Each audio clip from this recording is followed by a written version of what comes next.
everyone. Good afternoon. We'll give it about 30 seconds for people to join us online. I hope everyone's doing well. We were just talking about how we're waiting on snow, although there appears to be some snow up high, so there's some downhill skiing.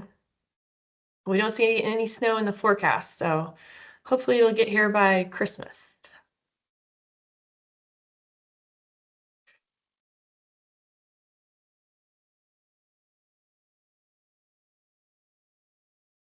We'll go ahead and get started. I think everyone's in the webinar now. Welcome. My name is Melissa Weddell. I'm the director of the Institute for Tourism and Recreation Research at the University of Montana. We have created this webinar series as a way to continue the conversations that we had at the Outdoor Recreation Summit in Butte last year. We've had a great turnout, and what we really want to promote and talk about are the success stories and what's happening across our state. Today, we will be talking about unleashing the power of data-driven storytelling. Next. Just a few reminders that this episode is recorded and it will be shared. The slides will also be shared. You can, during the webinar, submit comments or questions in the chat box. We will open it up to questions at the end, so feel free to be engaged and let us know if there is anything we can answer for you. Next. I'm so excited today to have our guest speakers. Again, my name is Melissa Weddell, but we have Diane Medler, who's the Executive Director of Discover Kalispell, and Megan Schultz, who's a Project Manager and Research Associate with ITRR as well. And I'll let them introduce themselves and talk in a moment. But first, let's discuss what we will cover. Next. So today we're going to look at what is data-driven storytelling, why is it important, and then we'll turn it over for Diane to tell us a little bit about the opportunities and the challenges that she's had in her community and the opportunities with the projects that she's worked on, what challenges or roadblocks that were encountered, and then how some of the research and the storytelling was able to build momentum for their future work, and lessons learned and any advice, and then the question and answer. Next. I want to pause here to really talk about what is data-driven storytelling and why it's so important. As a research institute, we collect a lot of data. We can put data in research reports. We can interpret it in a lot of different ways. But the most important thing, especially for communities, is finding the right information and the right way to display it. Thinking about it being an art collection. What are you trying to convey to people? It needs to be memorable, impactful, persuasive, and engaging. And you need to be able to connect the data and the stories together, that it has to be able to reach the audiences from not only an intellectual perspective, but certainly an emotional level as well. Next. So oftentimes when we think about telling a story, we look at what is the situation and why are you telling this story? Kind of looking for that hook to engage an audience. I can think about another community that I lived in that everyone wanted a community center. Been like for 30 years, you hear the same stories, we need a community center. But being able to flip that and maybe connect it to why aging residents need a community center. There's nowhere to walk if it's snowy. They need something safe inside. Where do kids go after school to play? How do they engage in physical activity? So thinking about more of that story than just, we need this. Who are your key players? Who are those people who are influential in the decision making? And what are you trying to solve or improve? And then what are some of those solutions? What are the key insights or actionable steps that should be taken? And what's the value of this solution? So we always look at ITRR when we go present. Who's our audience? How is this data or information relevant to them? What are you trying to explain? What are your goals? How do you get folks to buy in? Even your naysayers, how can you find some emotional level to connect with them? And does this provide insight into a problem that people actually care about? And I go back to, have they heard the story before? How can you present new data to make them see it differently? Next. I wanted to give you a little bit of an example because I like to do this when we think about sharing data. I can tell you all that Montana has about 12.5 million visitors a year, right? Okay, that's cool. But did you know that it's more than 10 times its population? That gives you a little more context. You can go down the rabbit hole with this. The number of visitors to Montana each year is equivalent to the entire population of New York City. Visiting 1.5 times over. Okay, New York City feels big. That seems like a lot. If every visitor to Montana were a resident, it would make Montana the 7th most populous state in the US, just behind Ohio. Montana has more than 10 visitors for every resident annually. In comparison, New York City only sees about 1.5 tourists per resident. And this is one of the facts I love. Imagine every person in Montana hosting a group of 10 visitors. That's different ways that we tell the same kind of story using different data. Next. So I'm going to turn this over to, I believe, Diane, you're up, thinking about what the opportunity or challenge was in the community. I think before Diane chats, I'll talk a little bit about, Glenna, if you want to go to the next slide, that'd be great. So I'm Megan Schultz. I'm a project manager at ITRR, and for quite a few years now, I have overseen our survey kits, which, if you're not familiar with them, they are a small service that we provide that small communities can utilize for either events or seasons or identifying different things that are going on in their community. One thing that we love about the survey kits is it does allow smaller areas to be able to collect data that they wouldn't otherwise be able to purchase from marketing companies. If we think about a small event and say Ekalaka for a weekend, there's, mobile location is kind of this hot button issue now, but there's just not enough volume for larger scale companies to be able to provide information. Whereas if we provide the survey kit, communities can collect data either during the event or within the area to really identify what's going on for their local community. And that can help with applying for grants or marketing plans. The survey kit does include designing the survey. So we have a template that we work off of. We give you guidance on data collection. What does your event look like? Is it closed or open? Do you provide tickets? Do people register online? We then have the community collect the data. We take the completed data, enter it if necessary, run the analysis, and then write a report, which includes open-ended comments, which often is the meat of what's going on. We can do this for, like I said, a variety of events or communities or organizations, and one of those that has utilized the survey kit many times is Discover Kalispell. So I'll turn it over to Diane to share a little bit about how they've utilized the kit.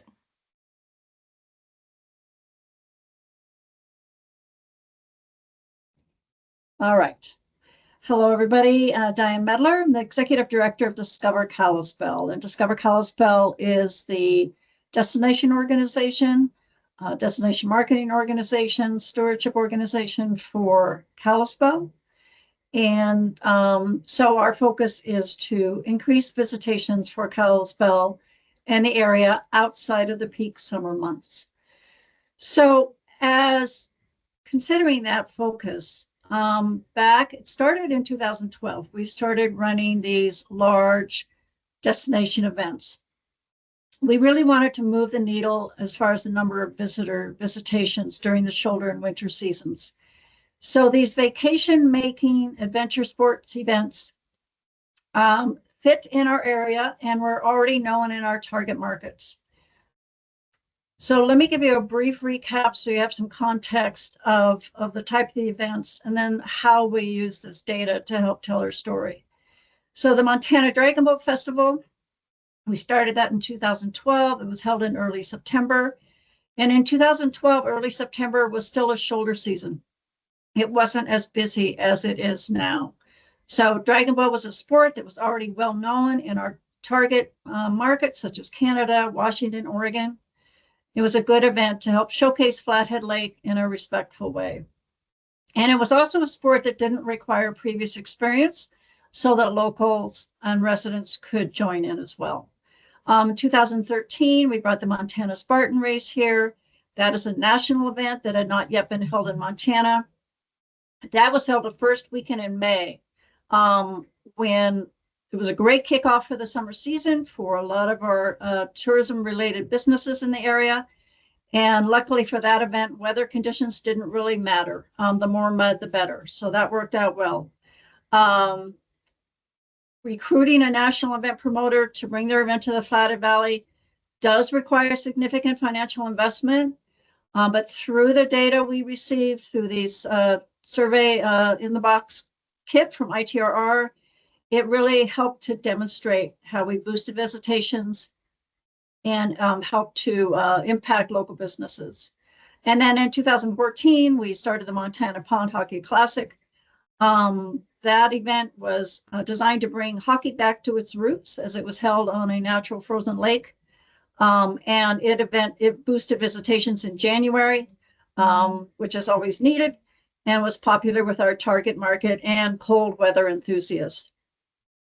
So the community understands, our community somewhat understands that who we are, that Discover Kalispell promotes Kalispell as a travel destination. But because our marketing campaigns, most of what we do is not seen locally, right? They're served up in our national target markets. The community doesn't necessarily have a clear understanding of what we do and why we do it, and how the tourism funding generated by what we do can benefit the broader local economy. These adventure sports events were visual. They were participatory. So not only did it bring visitors here, residents could participate. And the businesses saw people coming into their shops or their restaurants or their breweries that had an event t-shirt on or whatever it might be. They could really draw a line between the two. And then the data from the ITRR survey reports really helped to demonstrate that. Next slide, please. Next slide, please. Oh, back one.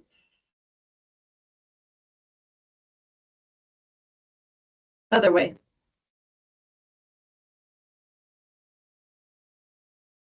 There you go. There you go. Stop there. Okay.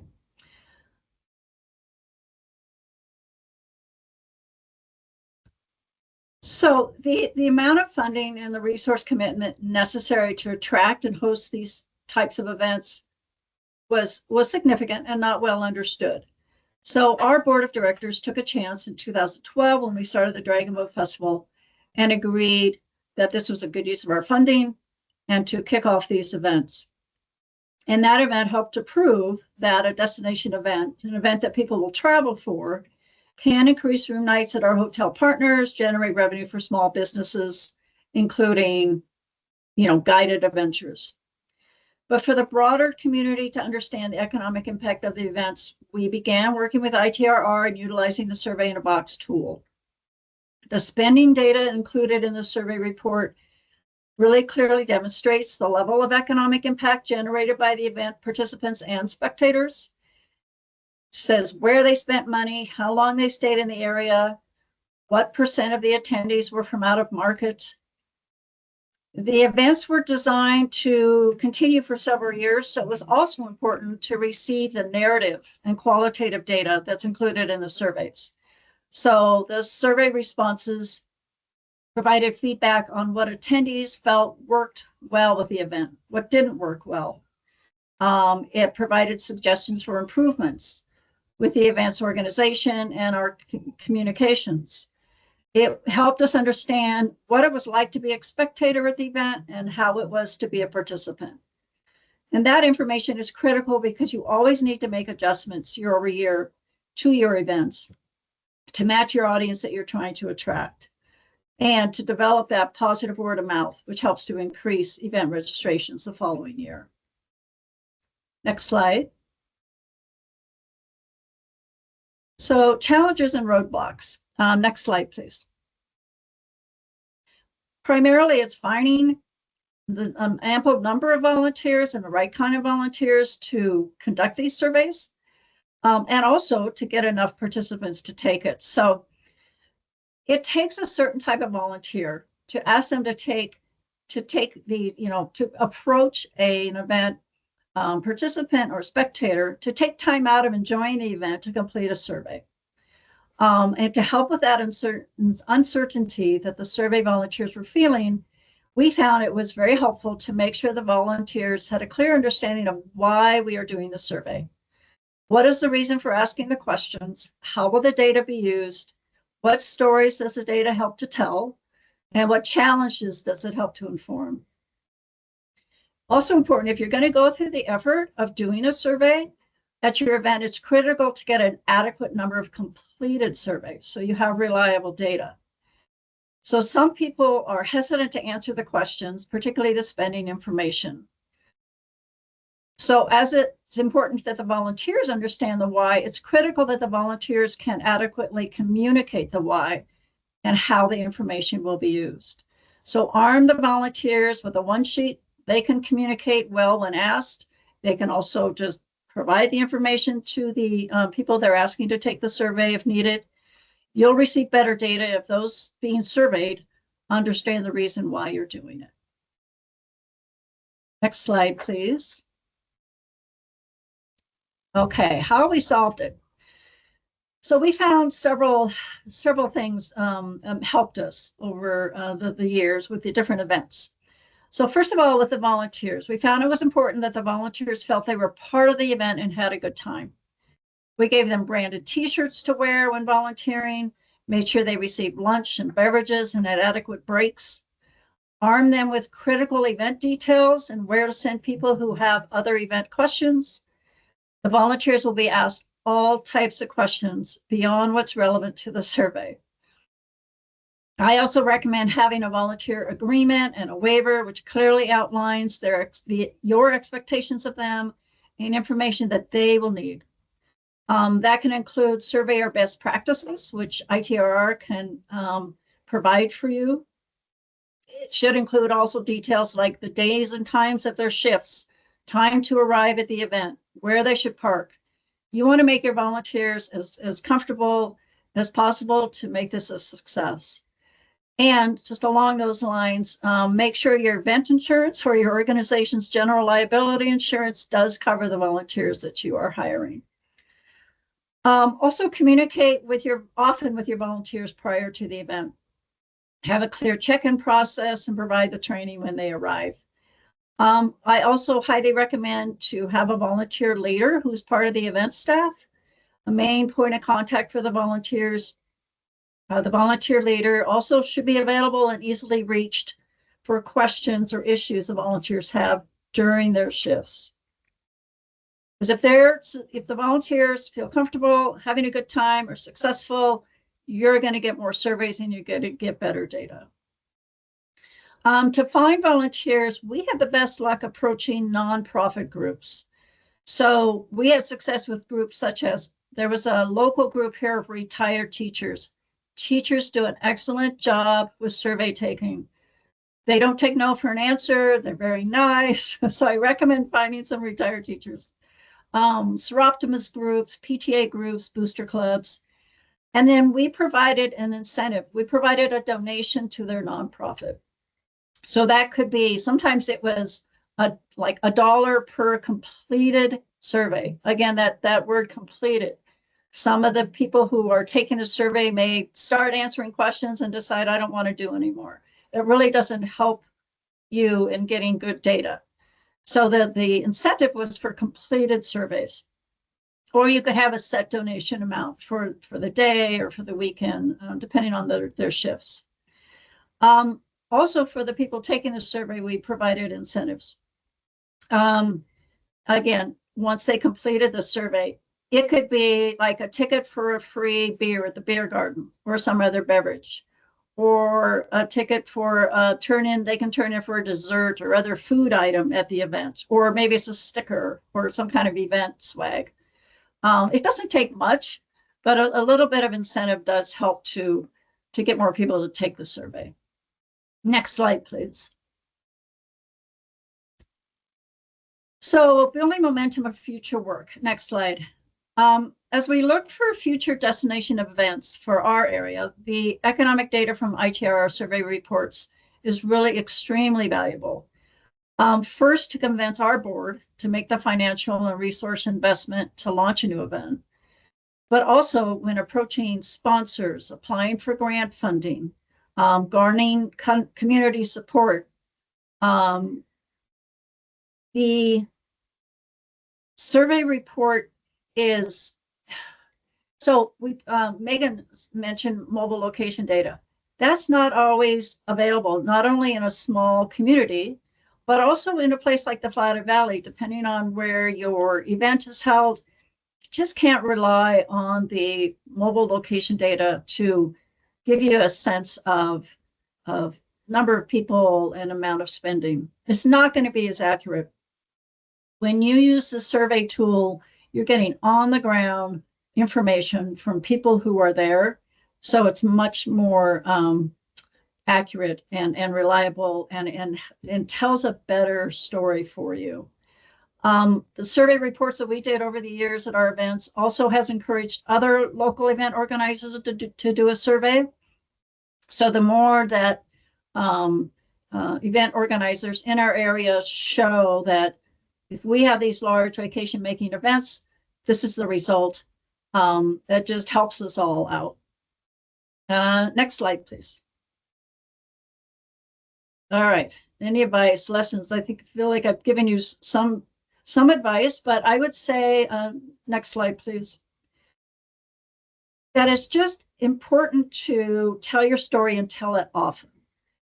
So as much as we think people understand the what and the whys of what our organization does, or what the importance is of building that trail or holding that event, they don't. You need to say it, and you need to say it often. And the good data that you get, like from the ITRR survey kit, helps to reinforce and authenticate your story. We've always found the ITRR survey very easy to use, and it's very affordable for the quality of data you receive. The experts at ITRR take the surveys, they compile the data and create the report. To pay for a similar service would be thousands of dollars. I'm not even sure how much. Maybe Megan or Melissa can give us a comparison, but it would be a lot. I would encourage you to tell your story once you have this data of your project or event and its positive impact to the community as often as possible. Provide a platform for participants or users of the project or event to share their stories on social media. Hire a photographer to get good images to use in your promotion and your articles while you're telling your story. We also looked for any opportunity we could to talk to the community. Rotary clubs, chamber luncheons, in our annual reports, in our partner newsletters, even doing a letter to the editor. Tell your story wide and often, and that will help the success of your project or event in the long run. That's all I have. Thank you.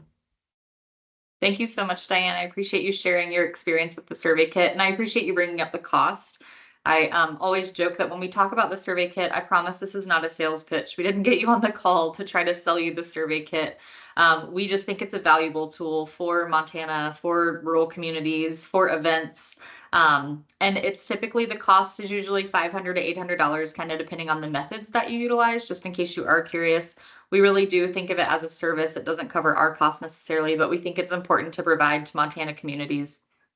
For data collection methods, they can vary from just collecting paper surveys on site. That's a picture of the folk festival here. They do the survey kit every year. They've been able to look at how things have changed over time, do comparisons. They get paper surveys. We also, like Diane mentioned, with some of the events that they held where they had registered participants, we collected data on site, but then also sent a link afterwards. So we provide the link to the organization. We don't have to collect email addresses. You have the email addresses from folks who registered for the event, and then you can send out the survey to them. Those results come back to us, and we compile all of those together. We also have tablets that we can provide to communities to collect the data on as well, if you want to just collect data electronically. Some other communities have started utilizing QR codes where we provide the code, it links straight to the survey. So we have lots of opportunities in different ways that people can go about collecting the data. I just wanted to share some additional examples. Diane gave some great ones in her area. We have had folks do multi-day festivals that, span either a long weekend, but we also have folks who have done community surveys where it's not just looking at one event or one particular thing happening in the community, but Haver has utilized it as well as Lima, and they just collected data for a year, gave us all the data, and then we were able to give them a snapshot of what's going on in their community. Whitefish Farmers Market used the survey kit for a whole season a few years ago, and we were able to provide them with the data. People were filling it out online or using tablets, but we were able to give the open-ended responses to the organization on a weekly basis, and it was super helpful for them. They had actually purchased picnic tables for the farmers market based off of feedback in previous years, and they had been moved. And because we were collecting the data, we were able to share with them that people were asking for picnic tables, and they were able to correct something that was happening with the event while the event was still happening, instead of just, reflecting and reacting afterwards. So we're able to provide kind of, up to date, on the ground information as to what's going on as well. That's kind of in a summary as to different types of community uses for this survey, different types of events that can use them. We can go to some question and answer now, I believe, and please let us know if there's anything that we can help with.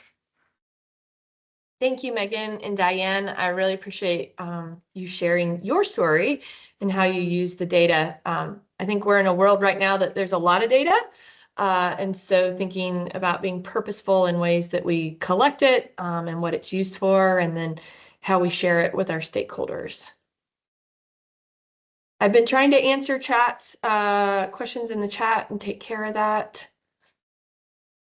But feel free to type in any other questions folks have.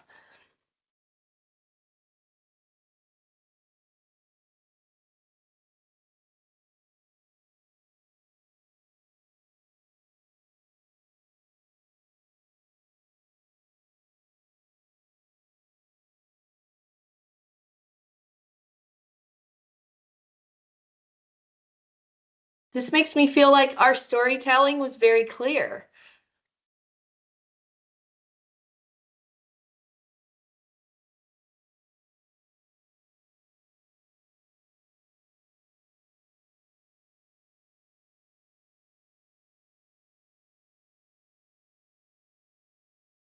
Oh, thank you, Lily. Yes, yeah, thinking about those free river shuttles.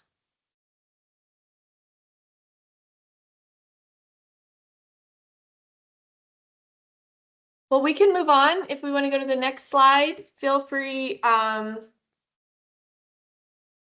I'm glad that this event came at a good time. Again, we're always happy to share, so reach out if you have any questions. Remember that this is a webinar series. So our next webinar will be January 16th, Indigenous Collaboration in Outdoor Recreation. You can register for the whole series all the way through the spring. Just pop in. Our goal that this would be at lunchtime. You can come get some good tidbits and learn about what's happening across Montana. So we hope you can join us. Next. And we have some very exciting news, hot off the press. Save the date for the 2025 Montana Outdoor Recreation Summit in person. Will be in Billings, Montana, October 21st and 23rd. We know that fall is a busy time for meetings, but it's kind of the sweet spot, especially for outdoor rec where things slow down a little bit. So mark your calendars, look for more information about that in the spring. We'll be looking at continuing these conversations, having speakers and panels, also sponsors if you're interested. And Rachel just put in where you can register for the next webinar if you'd like. So we appreciate everyone joining. We know you have busy days and we hope you have a wonderful holiday season. So thank you.